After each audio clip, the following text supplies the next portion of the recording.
ചെയ്ത കനവിൽ നീ വന്നു തൊട്ടുണർത്തി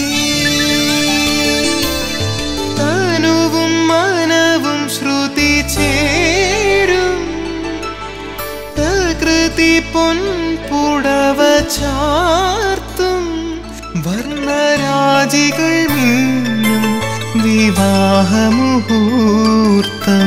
ത്വം ജീവ ശരദാശതം.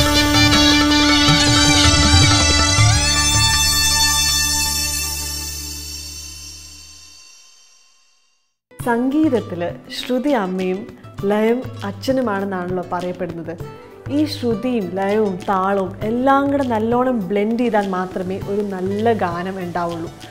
അതുപോലെയൊക്കെ തന്നെയാണ് വിവാഹവും. രണ്ടുപേരുടെയും ക്യാരക്ടേഴ്സ്, പേഴ്സണാലിറ്റി, മൈൻഡ് സെറ്റ് എല്ലാം കൂടെ ബ്ലെൻഡ് ചെയ്താൽ മാത്രമേ ഒരു നല്ല വിവാഹവും ഉണ്ടാവുള്ളൂ. ഇന്നത്തെ കല്യാണത്തിന് എന്താണ് സ്പെഷ്യാലിറ്റി എന്നുള്ളത്? ഇത് ശരിക്കും ഒരു വേൾഡ് ഓഫ് മ്യൂസിക്കിലുള്ള ഒരു കല്യാണമാണ്. വളരെ പ്രശസ്തനായ ശ്രീ ബ്രഹ്മാനന്ദൻ, അവരുടെ പുത്രനായ രാകേഷ് ബ്രഹ്മാനന്ദൻ്റെയും അതുപോലെ തന്നെ സംഗീത വിദ്യാർത്ഥിനിയും ഡോക്ടർ, ആയുർവേദ ഡോക്ടറുമായ അമൃതയുടെയും കല്യാണമാണ് ഇന്ന് നമ്മൾ വെഡിങ് ബെൽസിൽ കാണാൻ പോകുന്നത്.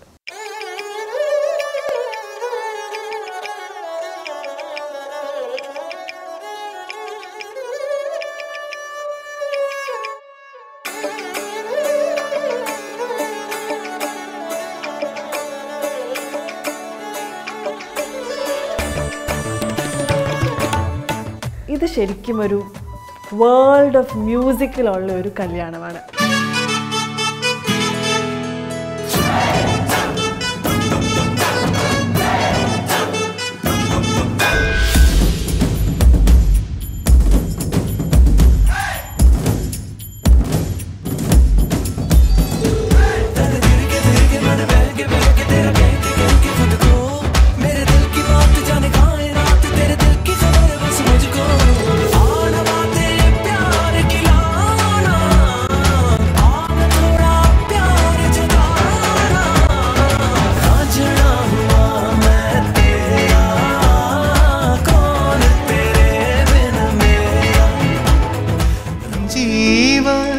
ശരദാശതം.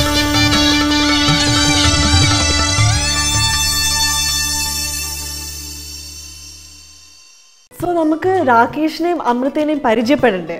രാകേഷിനെ കുറിച്ച് പിന്നെ നിങ്ങൾക്ക് എല്ലാവർക്കും അറിയാലോ. വളരെ പ്രശസ്തനായ ശ്രീ ബ്രഹ്മാനന്ദൻ്റെ മോനാന്ന് ഞാൻ നേരത്തെ പറഞ്ഞു. Rakesh also is A singer, playback singer. ഒരുപാട് നല്ല ചിത്രങ്ങളിൽ രാകേഷ് പാടിയിട്ടുണ്ട്. എനിക്കൊന്ന് ജയറാമിൻ്റെ ആനച്ചന്തം തുടങ്ങി ഇപ്പം വളരെ റീസെൻ്റ് ആയിട്ട് മാഡ് ഡാഡ്, അഭിയും ഞാനും, അതുപോലെ തന്നെ ജവാൻ ഓഫ് വെള്ളിമല എന്നീ സിനിമകളിലൊക്കെ പാടിയ രാകേഷിൻ്റെ കൂടുതൽ ഡീറ്റെയിൽസ് നമുക്ക് കാണാം.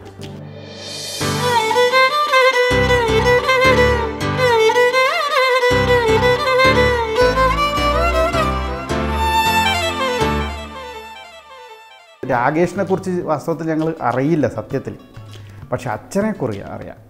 അപ്പോൾ ബ്രഹ്മാനന്ദൻ എന്നുള്ള ആ മഹാത്മാവിനെ കുറിച്ചിട്ട് നന്നായിട്ട് അറിയാം. അതുകൊണ്ട് അദ്ദേഹത്തിൻ്റെ മകൻ എന്ന് പറഞ്ഞപ്പോൾ നമുക്ക് മറ്റൊന്നും നമ്മൾ ചിന്തിച്ചില്ല. കാരണം ഞങ്ങളും സംഗീതമായാലും കലയായാലും എല്ലാം തന്നെ അതിനൊരു സംസ്കാരത്തിനെ സ്നേഹിക്കുന്ന ആളായതുകൊണ്ട് അതിന് വളരെ മൂല്യം കൊടുത്തു.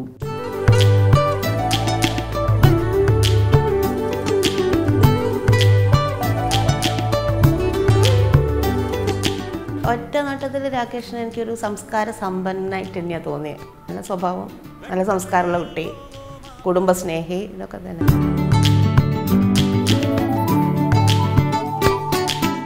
രാകേഷ് ഒരു യങ് അപ്കമിങ് സിംഗറാണ്.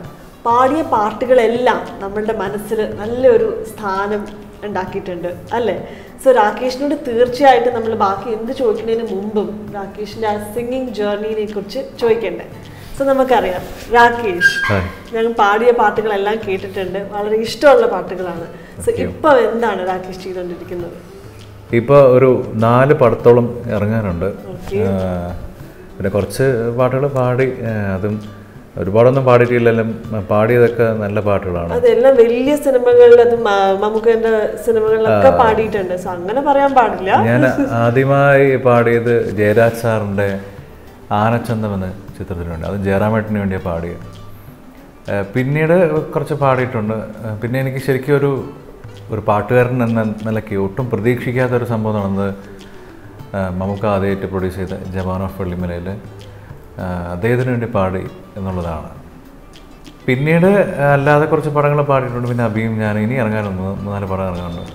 പിന്നെ വലിയ വലിയ മ്യൂസിക് ഡയറക്ടേഴ്സിനോടൊക്കെ വർക്ക് ചെയ്യാനുള്ള ഭാഗ്യം കിട്ടിയിട്ടുണ്ട്. ഇപ്പം രവീന്ദ്ര മാഷിന് വേണ്ടി എനിക്ക് ട്രാക്ക് പാടാൻ പറ്റിയിട്ടുണ്ട്. ദക്ഷിണാമൂർത്തി സ്വാമിയുടെ പാട്ട് പാടിയിട്ടുണ്ട്.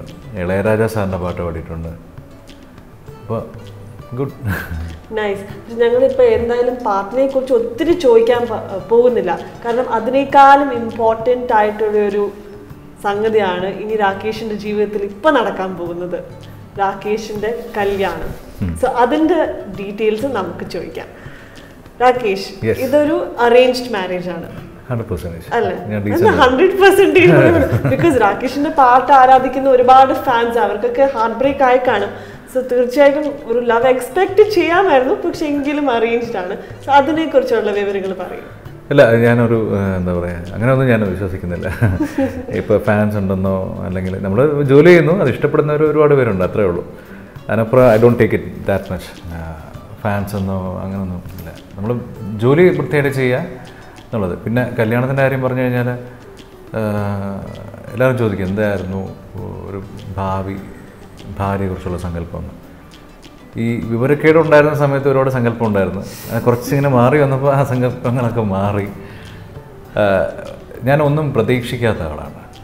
Always I expect the unexpected. അതുകൊണ്ട് വന്നതൊക്കെ നല്ലതായിട്ടാണ് എനിക്ക് തോന്നിയിട്ടുള്ളത്.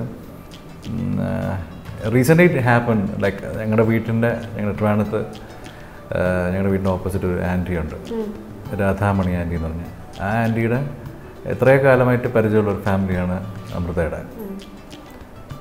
ശരിക്കും സോൾട്ട് ആൻഡ് പെപ്പർ എന്ന് പറഞ്ഞ മൂവിയിലൊരു ടാഗ് ലൈൻ ഉണ്ട്, ദോശ ഉണ്ടാക്കിയ കഥ. ഇതിൻ്റെ ഒരു ടാഗ് ലൈൻ എന്ന് വെച്ചാൽ ഒരു മീൻ കറി വെച്ച കഥയാണത്.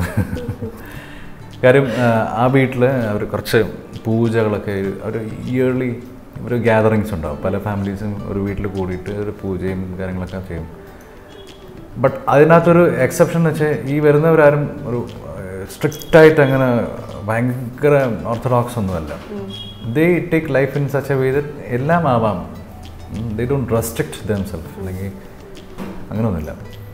അപ്പോൾ അവിടെ വന്ന കുറച്ച് പേർക്ക് മീൻ ഭയങ്കര ഇഷ്ടമാണ്. നോർത്തിൽ നിന്ന് വടക്കൻ കേരളത്തിൽ നിന്ന്. അങ്ങനെ വന്നപ്പോൾ അവിടെ പൂജ നടക്കുന്നുണ്ട്. അവിടുത്തെ ആൻറ്റി അമ്മയോട് പറഞ്ഞു, പക്ഷേ കുറച്ച് മീൻകറി ഞാനെന്താ ചെയ്യാറില്ല എന്ന് പറഞ്ഞാൽ അമ്മ മീൻകറി വെച്ചു. അതെടുക്കാനായിട്ട് വന്നത് 3-4 സ്ത്രീകളുണ്ടായിരുന്നു. അതിൽ ഒന്ന് അമ്മുവിൻ്റെ അമ്മയും, അമ്മുവെന്ന് വെച്ചാൽ അമൃതയുടെ അമ്മയും അമൃതയുടെ പെങ്ങളും അണിമ. അവർ വന്നു. അപ്പം ഇങ്ങനെ നോക്കിയിട്ട് ചോദിച്ചു ഇതാരാന്ന് ചോദിച്ചു. അമ്മയോട് ചോദിച്ചു. മകനാണ്. ആ മകൻ്റെ ഭാര്യയും മക്കളൊക്കെ എവിടെ, അത് കല്യാണം കഴിച്ചിട്ടില്ല. ആണോ? അത് ശരി. ഫോർച്ചുനേറ്റ്ലി അവർക്കെന്നെ അറിയില്ല. എനിക്കൊരു കാര്യം ഉണ്ടായിരുന്നു, ഒരിക്കലും നമുക്ക് നമ്മുടെ ജോലിയുടെ ഇത് ചെയ്യുന്ന അനുസരിച്ച് എനിക്കൊരു വിവാഹം കഴിക്കണമെന്ന് താല്പര്യമില്ലായിരുന്നു. പല ആൾക്കാരും പറഞ്ഞിട്ടുണ്ട് നീ അത്യാവശ്യം അറിയപ്പെടുന്നുണ്ടല്ലോ, അങ്ങനെ നിനക്ക് ആലോചനകൾ നോക്കിക്കൂടെ. ഞാൻ fortunately they don't know me. അപ്പോൾ താങ്ക് ഗോഡ്. ഓക്കെ. അപ്പോൾ അവർ വളരെ ന്യൂട്രലായിട്ടാണ് എടുത്തത്. ന്യൂട്രൽ സ്റ്റേറ്റിൽ നിന്നാണ് അവർ ഒബ്സർവ് ചെയ്തത്. അപ്പോൾ അത് ശരി, എന്ത് ചെയ്യുന്നു? അത് ഇങ്ങനെ പാട്ടുകളൊക്കെ പാടുന്നുണ്ട്. അത് ശരി. എനിക്കൊരു മോളുണ്ട് അമ്മ പറഞ്ഞു, അമൃതയുടെ അമ്മ. അപ്പോൾ ഇത് കേട്ടോണ്ട് അമ്മ അടുക്കളയിൽ നിന്ന് ചാടി ഫ്രണ്ടി വീണ്. ആണോ? എന്താ മോളുടെ നാളെന്ന് ചോദിച്ചു. അത് ഇന്ന നാളാണ്. ആണോ? അപ്പോൾ ഈ കൂടെ വന്നവർ ഇത് കേട്ട് അവർ മറ്റേ പി ഡും അടിച്ചു തുടങ്ങി. അവർ ഈ തമിഴിൽ പറയാൻ ജാൾറ എന്ന് പറയും. ജാൾറ അടിച്ചു തുടങ്ങി. എങ്കിൽ പിന്നെ നിങ്ങൾ തമ്മിൽ നോക്കിയോ എന്ന് പറഞ്ഞു. It happen all in A stretch, very immediately, അല്ലെങ്കിൽ സഡൻലി ഇറ്റ് ഹാപ്പൻ.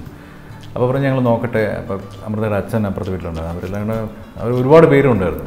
ആ ഡിസിഷൻ എടുക്കാൻ വളരെ വൈറ്റൽ പാർട്സ് ആയിരുന്നു അവർ. എല്ലാവരും ഉള്ളതുകൊണ്ട് കാര്യങ്ങൾ ഒരാളെ കണ്ട കാഴ്ചപ്പാടിൽ നമ്മൾ പൂർണ്ണമായിട്ടും വിലയിരുത്താൻ പറ്റില്ലെങ്കിലും ഏകദേശം നമുക്കൊരു വളരെ ശാന്തനായിട്ടുള്ള പ്രകൃതമാണ്, കുടുംബസ്നേഹിയാണ്.